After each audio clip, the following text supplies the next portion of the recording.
कैसे हो आप सब। उम्मीद करती हूँ कि आप लोग बिल्कुल ठीक होगे। आपकी पढ़ाई बहुत अच्छी चल रही होगी। आपकी पढ़ाई को कंटिन्यू करने के लिए आज मैं हिंदी ग्रामर का जो टॉपिक लेकर आई हूँ उसका नाम है संवाद। ये आपके एग्ज़ाम में ज़रूर आता है, स्पेशली 9th क्लास की हिंदी में इम्पॉर्टेंट है। ये एग्ज़ाम में ज़रूर आता है। तो संवाद के लिए कुछ बच्चे क्या करते हैं, संवाद शब्द को देखकर घबरा जाते हैं या उन्हें समझ में नहीं आता है, तो कुछ बच्चे उसे छोड़ आते हैं या फिर कुछ गलतियां कर देते हैं। तो हम पहले जानते हैं कि संवाद होता क्या है। संवाद की परिभाषा और विशेषताएं भी होती हैं। मैं उन परिभाषाओं और विशेषताओं पर बाद में जाऊंगी। पहले आप समझ लीजिए कि संवाद होता क्या है, क्योंकि पहले हमें समझ में आना चाहिए, तभी हम किसी परिभाषा को या उसकी विशेषता को समझ पाएंगे। और यकीन मानिए, जब आपको समझ में आ जाता है तो आप परिभाषाएं और विशेषताएं अपने आप ही बताने लगते हैं। तो संवाद जो होता है मैं उसको खुद लिख कर दिखाऊंगी आपको, ताकि आपको समझ में आए कि अगर आपके एग्ज़ाम में आता है तो उसे लिखना कैसे है, हमें क्या नहीं करना है और क्या करना है। तो चलिए स्टार्ट करते हैं कि संवाद होता क्या है। तो चलिए स्टार्ट करते हैं। यहाँ पर देखिए मैंने संवाद लिखा है और मान लीजिए कि ये प्रश्न है आपके एग्जाम में आया है, डॉक्टर तथा रोगी के मध्य संवाद लिखो। ठीक है, आपको संवाद लिखना है डॉक्टर तथा रोगी के बीच में।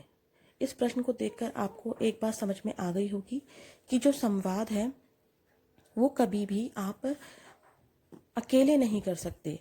ठीक है, संवाद के लिए आपको हमेशा दो या दो से ज़्यादा लोगों की ज़रूरत होती है। ठीक है, संवाद के लिए आपको हमेशा दो लोगों की या फिर दो से ज़्यादा लोगों की ज़रूरत होती है। आप संवाद कभी भी अकेले नहीं कर सकते हैं।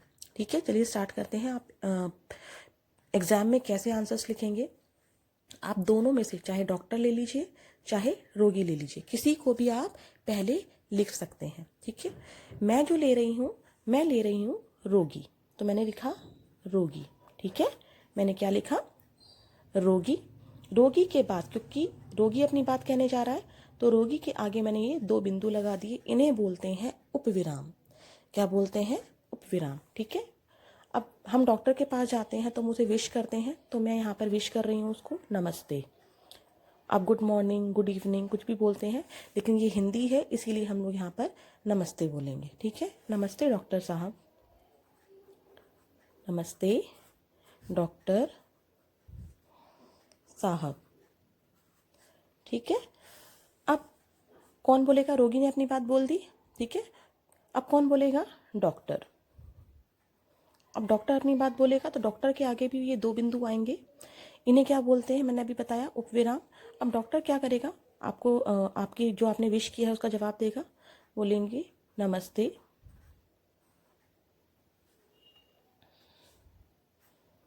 बताइए आपको क्या परेशानी है, आपको क्या परेशानी है। अब देखिए यहाँ पर वो पूछ रहे हैं आपसे, यानी कि प्रश्न कर रहे हैं, तो प्रश्न के लिए क्या आएगा, क्वेश्चन मार्क आएगा। ठीक है, प्रश्न चिन्ह आएगा। ठीक है, अब डॉक्टर ने बात बोल दी अपनी, अब कौन बोलेगा, रोगी, क्योंकि यहाँ पर सिर्फ दो ही लोग हैं, एक रोगी है और एक डॉक्टर है। ठीक है, अब रोगी बता रहे हैं कि डॉक्टर साहब, डॉक्टर साहब मुझे कल रात से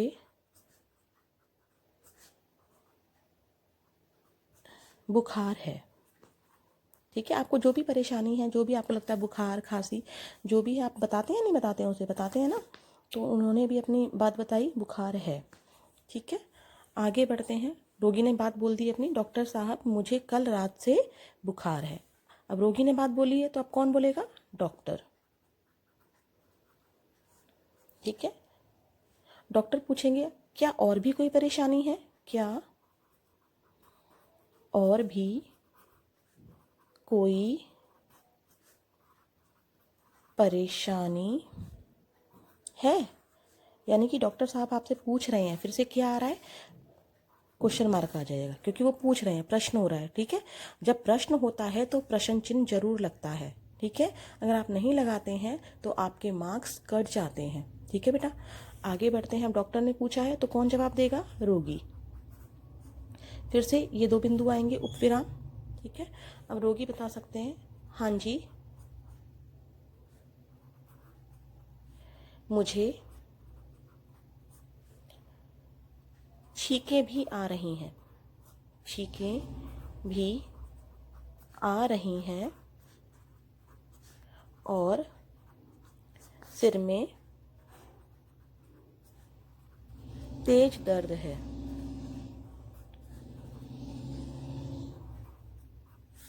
ठीक है, यहाँ कोई प्रश्न नहीं किया, उसने अपनी बात बताई, इसलिए हमने प्रश्न चिन्ह का यूज़ नहीं किया, क्योंकि प्रश्न चिन्ह का जो यूज़ होता है वो हमेशा प्रश्न में होता है। ठीक है, तो सिंपल लगा दिया हमने पूर्ण विराम अपना। आगे बढ़ते हैं। रोगी ने अपनी बात बोल दी, अब डॉक्टर बोलेंगे। फिर से उपविराम। वो बोलते हैं, ठीक है, मैं आपको दवाइयाँ दे देता हूँ। मैं आपको दवाइयाँ दे देता हूँ। इन दवाइयों को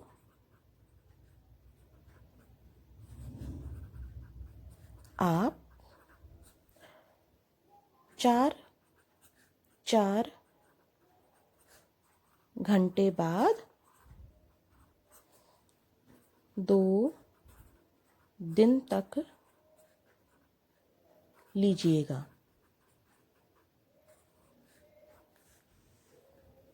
ठीक है, ये उन्होंने लिख दी अपनी बात। आ रहा है आपको समझ में, उम्मीद करती हूँ। अब डॉक्टर ने बोला है तो रोगी चाहे तो वो यहाँ पर अपनी बात ख़त्म कर सकते हैं फीस पूछकर। अगर आप और लिखना चाहते हैं तो लिख सकते हैं। मैं लिखना चाहती हूँ तो मैं लिख रही हूँ। मैं लिखूँगी, क्या मुझे कोई परहेज भी करना है? क्या मुझे खाने पीने में, ठीक है, खाने पीने में कोई परहेज भी करना है? ये क्वेश्चन है इसलिए प्रश्न चिन्ह। ठीक है, क्या मुझे खाने पीने में कोई परहेज भी करना है? कौन बोल रहा है? रोगी। अब यहाँ पर कौन बोलेगा? डॉक्टर। उपविराम, क्योंकि डॉक्टर अपनी बात बोल रहे हैं। ठीक है, जो भी अपनी बात बोलेगा उसके आगे उपविराम आ जाएगा। ठीक है, यहाँ पे डॉक्टर बोलेंगे, हाँ जी, आप ठंडी चीज़ें मत खाइएगा। अब रोगी बोलता है, क्योंकि डॉक्टर ने अपनी बात बोल दी, ठीक है,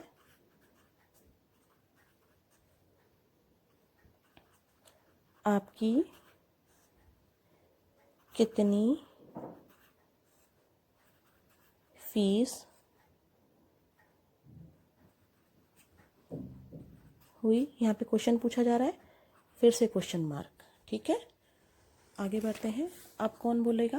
क्योंकि रोगी ने पूछा है तो डॉक्टर साहब बोलेंगे। क्या बोलेंगे? जो भी उनकी फ़ीस होगी, 100-200 जो भी है, मैं यहाँ पे 100 रुपये लिख रही हूँ। ठीक है, अब रोगी बोलेंगे, फिर उपविराम आ जाएगा। इस निशान का आपको ज़रूर ध्यान रखना है। ठीक है, रोगी क्या बोलते हैं? ये लीजिए। फीस देते हुए वो बोलते हैं, ये लीजिए। हम थैंक यू भी बोलते हैं लास्ट में डॉक्टर को, आपको पता ही है, आप भी बोलते होंगे। डॉक्टर्स को जब लास्ट में मिलकर आते हैं, फीस देते हैं तो उसका धन्यवाद करते हैं। तो मैंने भी यहाँ पे धन्यवाद किया, थैंक यू। ठीक है, तो ये जो आपका है पूरा संवाद हो गया। देखिए, ठीक है, यहाँ पर आपको जिन चीज़ों का ध्यान रखना था वो क्या था? मेन कि 2 लोगों के बीच में बात हो रही है, डॉक्टर और रोगी। ठीक है, अगर आपने डॉक्टर से शुरुआत की है तो डॉक्टर रोगी, डॉक्टर रोगी, डॉक्टर रोगी, डॉक्टर रोगी। ठीक है, मैंने रोगी से स्टार्ट किया था तो पहले रोगी बोल रहा है, फिर डॉक्टर, फिर रोगी, फिर डॉक्टर, फिर रोगी, फिर डॉक्टर, फिर रोगी, फिर डॉक्टर, फिर रोगी, फिर डॉक्टर, फिर रोगी। ठीक है, समझ में आ रहा है ये? और मेन बात आपको क्या ध्यान रखनी है, जो भी अपनी बात बोले, अगर रोगी बोल रहा है, अगर रोगी अपनी बात बोल रहा है तो रोगी के आगे ये 2 बिंदु ज़रूर आएंगे। डॉक्टर अपनी बात बोल रहे हैं तो उनके आगे ये 2 बिंदु आएंगे, फिर रोगी बोल रहे हैं फिर उनके आगे 2 बिंदु आएंगे। इन दोनों बिंदुओं को क्या बोलते हैं? उपविराम। क्या बोलते हैं? उपविराम। ठीक है। जहाँ पर कॉमा की ज़रूरत है, जहाँ पर पूर्ण विराम की ज़रूरत है, जहाँ पर प्रश्न चिन्ह की ज़रूरत है यानी कि क्वेश्चन मार्क की ज़रूरत है, वहाँ पर भी आप ध्यान रखेंगे ताकि आपके मार्क्स ना कटें। उम्मीद करती हूँ कि मेरे लिखने से आपको आपकी जो परेशानियाँ थी, जो कन्फ्यूज़न थी, वो दूर हुई होगी, मुझे पूरी उम्मीद है। तो आगे मैं और भी एग्जाम्पल आपको बताऊंगी, लेकिन वो लिखे हुए नहीं होंगे, वो प्रिंटेड ही होंगे। हम उन्हें पढ़ेंगे ताकि हम समझ सकें कि और चीज़ों को हमें कैसे लिखना होता है। ठीक है बेटा। तो देखिए यहाँ पर एक और उदाहरण है, ये संवाद का ही उदाहरण है। यहाँ पर माँ है और बेटा है, यानी कि जो संवाद है वो माँ में हुआ है और बेटे में हुआ है। माँ और बेटे के मध्य संवाद हुआ है। मैं आपको पहले भी बता चुकी हूँ कि जो संवाद है वो अकेले नहीं हो सकता, उसके लिए 2 इंसानों की या फिर 2 से ज़्यादा इंसानों की आवश्यकता होती है। ठीक है।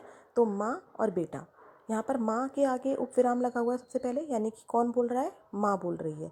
तो माँ बोलती हैं, रोहन बेटा खाना खा लो। यहाँ पर रोहन के आगे कॉमा आना चाहिए था क्योंकि वो रुक रहे हैं।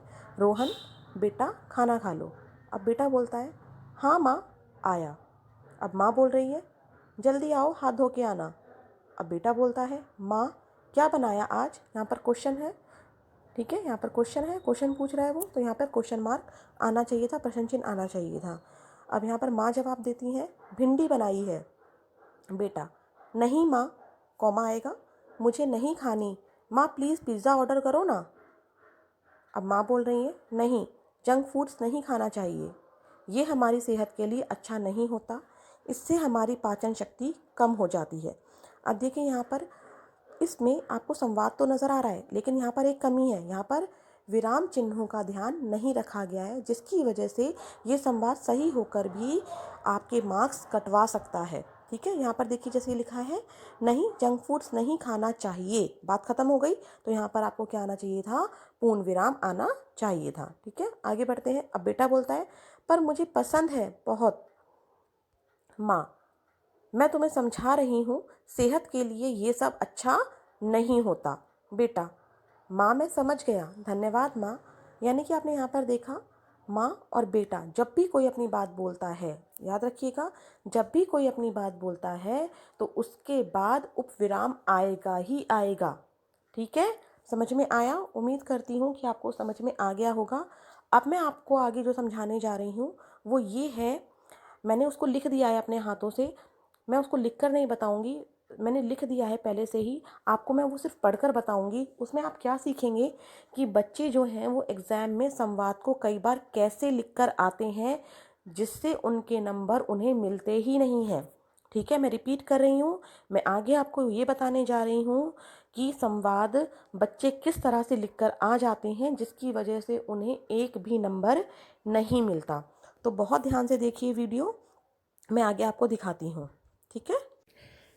तो देखिए बेटा, ये मैंने अपने आप लिख दिया है इसको कि बच्चे किस तरीके से लिख कर आते हैं। कुछ बच्चे किस तरीके से लिख के आते हैं कि उन्हें नंबर काटना नहीं बल्कि उन्हें नंबर मिलते ही नहीं हैं। ठीक है, क्या गलती करते हैं वो? मैंने जो उदाहरण अपने आप लिखा था कि डॉक्टर और रोगी के मध्य संवाद लिखिए, मैंने उसी का उदाहरण लेते हुए यहाँ पर गलत संवाद लिखा है जो बच्चे लिख कर आते हैं। मैं पढ़ देती हूँ सिर्फ। ठीक है, आप लोग देखिए आप लोग कैसे लिख कर आ जाते हैं कई बार।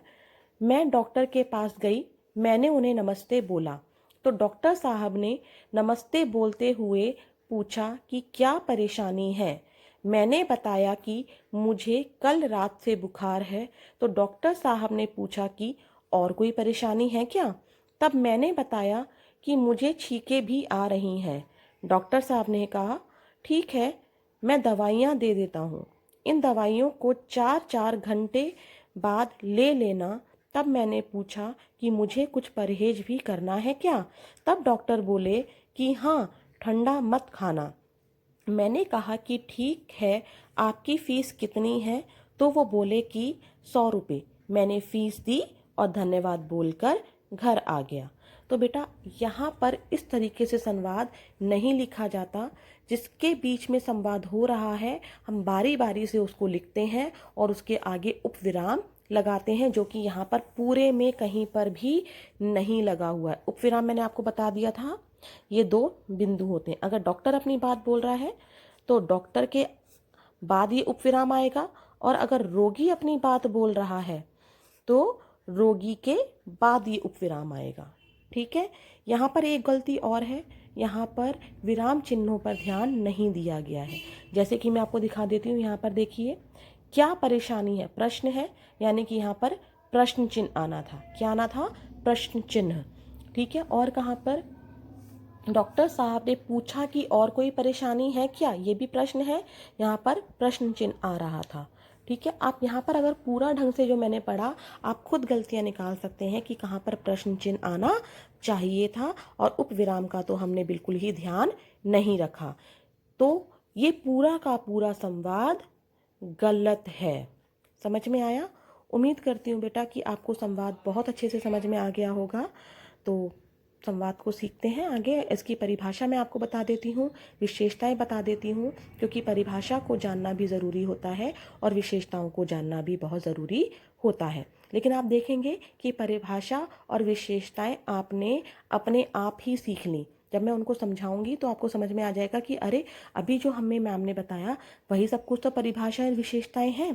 तो ठीक है, आगे देखते हैं कि परिभाषा और विशेषताएं क्या हैं। तो देखिए, ये परिभाषा है संवाद की, जो मैंने खुद लिखी है। ये काम आप भी कर सकते हैं। जब आपको कोई चीज़ समझ में आ जाती है तो आप उसकी परिभाषाएं, विशेषताएं सब कुछ लिख सकते हैं। ठीक है। तो मैं पहले आपको बता देती हूँ, आपको समझ में भी आ गया होगा, बताने की ज़रूरत नहीं पड़ है। संवाद का मतलब है बातचीत, यानी कि पूरे दिन आप किसी ना किसी से बातचीत करते हैं, पूरे दिन आपकी बातें किसी ना किसी से होती रहती हैं, उसे ही हम लोग संवाद कहते हैं। ठीक है। तो परिभाषा क्या बनती है? 2 या 2 से अधिक व्यक्तियों के बीच हुए वार्तालाप यानी कि बातचीत को संवाद कहते हैं। जब इन बातों को लिखित रूप, यानी कि जब इन बातों को आप लिख देते हैं तो उसे क्या कह देते हैं? संवाद लेखन। क्या कहते हैं? संवाद लेखन। ठीक है, क्लियर हो गया? संवाद के लिए कितने लोगों की आवश्यकता होती है? 2। जब 2 लोग आपस में बात कर रहे होते हैं, जो उनकी बातचीत होती है उसे संवाद कहते हैं। जब उस बातचीत को हम लिख देते हैं तो वो संवाद लेखन बन जाता है। ठीक है, संवाद लेखन। विशेषताएं आप देखिए, आपको खुद ही आती हैं विशेषताएं। मैंने बताया था संवाद लंबा नहीं होना चाहिए, छोटा होना चाहिए। तो पहली विशेषता है संवाद छोटा होना चाहिए, प्रभावपूर्ण होना चाहिए। यानी कि अगर कोई आपके संवाद को पढ़ रहा है, जो आपने लिखा है वो उससे इतना प्रभावित होना चाहिए कि आपको नंबर देने से पीछे हटे ही ना वो। ठीक है, इतना प्रभावपूर्ण होना चाहिए। रोचक होना चाहिए, यानी कि पढ़ते समय सामने वाले को खूब अच्छा लगना चाहिए, मज़ा आना चाहिए जो जो आपने लिखा है, कि किस तरीके से आपने इतना प्यारा संवाद लिखा। भाषा सरल होनी चाहिए, यानी कि बिल्कुल नॉर्मल, बिल्कुल साधारण भाषा का उपयोग करना है, जो सामने वाले को यानी कि पढ़ने वाले को समझ में भी आए। अगर आप कठिन शब्दों का यूज़ करते हैं तो आपको तो उसका मतलब पता है, लेकिन शायद जो पढ़ रहा है उसको मतलब नहीं पता। तो इसीलिए सरल शब्दों का प्रयोग करना चाहिए और बोल चाल के निकट भाषा होनी चाहिए, यानी कि उस भाषा का प्रयोग करना चाहिए जो आप बोलते हैं या जो पढ़ रहा है उस भाषा को वो समझ भी सके। संवाद एक दूसरे से जुड़े होने चाहिए, ये बहुत इम्पॉर्टेंट है। जैसे कि मैंने रोगी और डॉक्टर का लिया था। मान लीजिए कि रोगी कुछ बोल रहा है कि मेरी तबीयत खराब है, लेकिन डॉक्टर ने उसकी वो बात सुनी नहीं, कुछ और ही स्टार्ट कर दिया, तो ये संवाद गलत हो जाता है। जो बात की जा रही है उसके आगे की बात उससे जुड़ी होनी चाहिए। ठीक है। नेक्स्ट, संवाद परिस्थिति के अनुसार होना चाहिए। परिस्थिति के अनुसार मोस्ट इम्पॉर्टेंट। अगर आप बीमार हैं तो बीमार के हिसाब से बातें होंगी, उसमें हंसी मजाक तो नहीं होगा, नहीं होगा ना। लेकिन 2 दोस्त अगर किसी हंसी मजाक वाले टॉपिक पर बात कर रहे हैं तो उसमें हंसी मजाक वाली बातें भी आएंगी, यानी कि हंसी मजाक वाली बातें लिखी भी जाएंगी। समझ में आया? अगर किसी को कोई परेशानी है तो क्या आप उसमें खुशी की बातें लिख सकते हैं या कर सकते हैं? नहीं ना, हंस नहीं सकते आप। हंसने वाले शब्दों का प्रयोग नहीं कर सकते। लेकिन अगर कोई बहुत ही मज़ेदार स्थिति पर आपका संवाद हो रहा है तो आप क्या वहाँ पर दुखी वाले शब्द लिखोगे? नहीं ना, उन शब्दों का प्रयोग तो नहीं करोगे जिनसे दुख व्यक्त होता हो। आप कौन से शब्दों का प्रयोग करोगे? जिनसे खुशी झलक रही हो। ठीक है, तो संवाद परिस्थिति के अनुसार होना चाहिए। तो बेटा मैं उम्मीद करती हूँ कि आपको समझ में आ गया होगा। कंप्लीट मैंने पूरी कोशिश की है कि संवाद होता क्या है, कैसे लिखना चाहिए और बच्चे कैसे लिखकर आ जाते हैं जिसकी वजह से उनके मार्क्स 0 हो जाते हैं संवाद पे। ठीक है, तो बताइएगा कि आपको समझ में आया या नहीं आया, आपको वीडियो कैसी लगी, ज़रूर बताइएगा। Thank you. बहुत जल्दी हाजिर होंगी दोबारा एक नया टॉपिक लेकर। धन्यवाद।